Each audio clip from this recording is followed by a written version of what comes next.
শুনি সেই শত্রু রব যত শঙ্খ ভেরি, গোমুখ পনবানক বাজিল সত্তরী। সহসা উঠিল সেই রণের ঝঙ্কার, তুমুল হইল শব্দ বহুল অপার।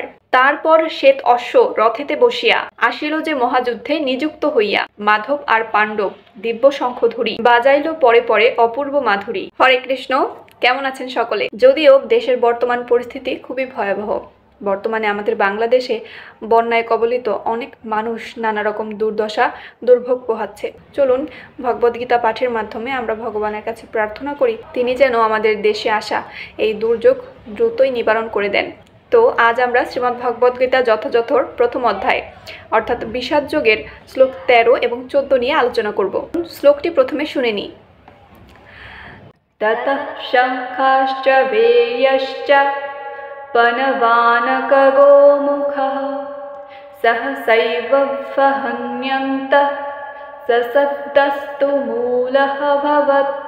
ততঃ শ্বেতৈর্হয়ৈর্যুক্তে महति स्पन्दने स्थितो माधवः पाण्डवश्चैव दिव्यौ शङ्ख्यौ प्रदध्मतु। অনুবাদ। তারপরে শঙ্খ পনব আনক ভেরি ঢাক এবং গোমুখ সিংহাসমূহ একত্রে ধ্বনিত হয়ে তুমুল শব্দের সৃষ্টি হলো।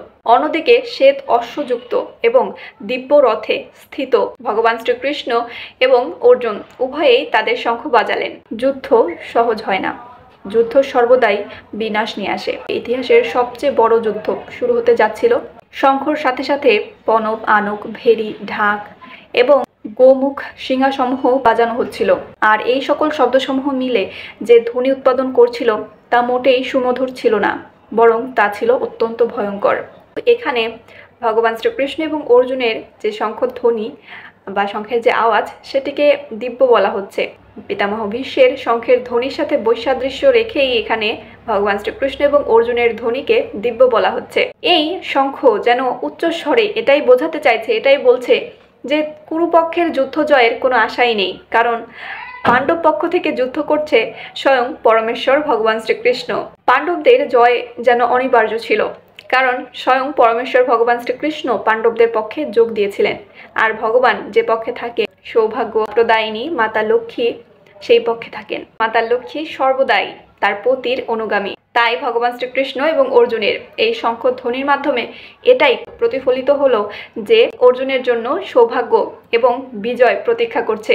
তাছাড়াও ভগবান শ্রীকৃষ্ণ তার বন্ধু অর্জুনকে নিয়ে যুদ্ধে যে রথে করে এসেছিলেন সেই রথটি কিন্তু স্বয়ং অগ্নিদেব অর্জুনকে দান করেছিলেন। আর সেই দিব্য রথ ছিল জগতের সর্বত্রই অপরাজেয়, অর্থাৎ কোনো ব্যক্তি যদি অগ্নিদেবের প্রদত্ত সেই রথ নিয়ে যুদ্ধে যায় তবে তার সেই যুদ্ধে জয়লাভ অনিবার্য।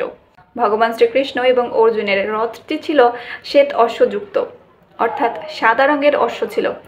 আর এখানে এই সাদা রঙের অশ্বসমূহ শুভ্রতাকে বোঝায়। সাদা কিন্তু শুভ্রতার প্রতীক, যা কিনা বিজয়কে ইঙ্গিত করে। তো এই ছিল শ্রীমদ্ ভগবদ্গীতা যথাযথ এর প্রথম অধ্যায় অর্থাৎ বিষাদ যোগের শ্লোক 13 এবং 14 অনুবাদ এবং তাৎপর্য। আশা করছি ভিডিওটি ভালো লেগেছে। ভালো লাগলে লাইক এবং শেয়ার করতে ভুলবেন না। আর নিয়মিত এমনই ভগবদ্গীতার একটি করে শ্লোক শুনতে চাইলে ফলো দিয়ে রাখতে পারেন। আজ তাহলে বিদায় নিচ্ছি। সকলে ভালো থাকবেন, সুস্থ থাকবেন। হরে কৃষ্ণ, রাধে রাধে।